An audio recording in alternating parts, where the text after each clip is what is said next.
السلام علیکم دوستو، عمان کے ایئرپورٹس جو کہ 1 اکتوبر 2020 سے نارمل فلائٹس کے لیے کھول دیے جائیں گے، تو ان نارمل فلائٹس کے حوالے سے عمان کی سول ایویشن اتھارٹی CAA نے احکامات جاری کیے ہیں۔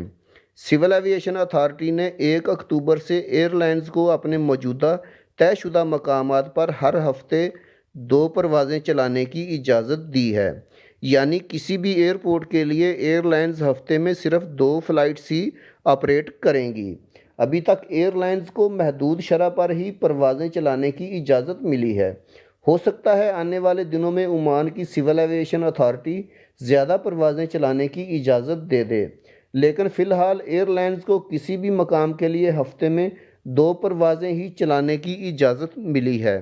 عمان نیوز ایجنسی کو دیے گئے ایک انٹرویو میں سلام ایئر کے CEO کیپٹن محمد احمد نے مسقط بین الاقوامی ہوائی اڈے کو جزوی طور پر کھولنے کے سپریم کمیٹی کے فیصلے کا خیر مقدم کیا ہے اور امید ظاہر کی ہے کہ یہ شعبہ جلد ہی مکمل طور پر اپنے عملی کام میں لوٹ آئے گا۔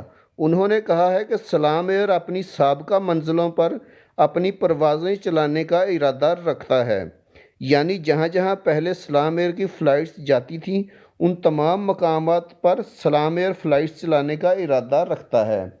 عمان میں نومبر سے تعلیمی سال تک ملتوی ہونے کی وجہ سے متحدہ عرب امارات ایک مقبول منزل ہے۔ سلطنت عمان آنے والے مہینوں میں سیاحوں کی ایک بڑی تعداد کا مشاہدہ کرے گی، کیونکہ آنے والے مہینوں میں پورے خطے میں آہستہ آہستہ موسم معتدل ہونا شروع ہو جائے گا۔ اس کے علاوہ عمان ایئر نے 1 اکتوبر سے شیڈول سروس میں واپس دوبارہ آنے کا اعلان کیا ہوا ہے، جو کہ 12 ممالک کے 16 شہروں کے لیے پروازیں چلائے گی، جس میں لندن، استنبول، فرینکفرٹ، قاہرہ، Mumbai, Delhi, Cochin, Dubai, Doha, Dar es Salaam, Zanzibar, Kuala Lumpur, Manila, Lahore اور اسلام آباد شامل ہے، اور مستقبل قریب میں مزید مقامات کو بھی شامل کیا جائے گا۔ اور ہندوستان جانے والی پروازوں کے لیے ہندوستانی حکام نے بین الاقوامی پروازوں کی طے شدہ پروازوں کے لیے پابندیاں ختم کر دی ہیں۔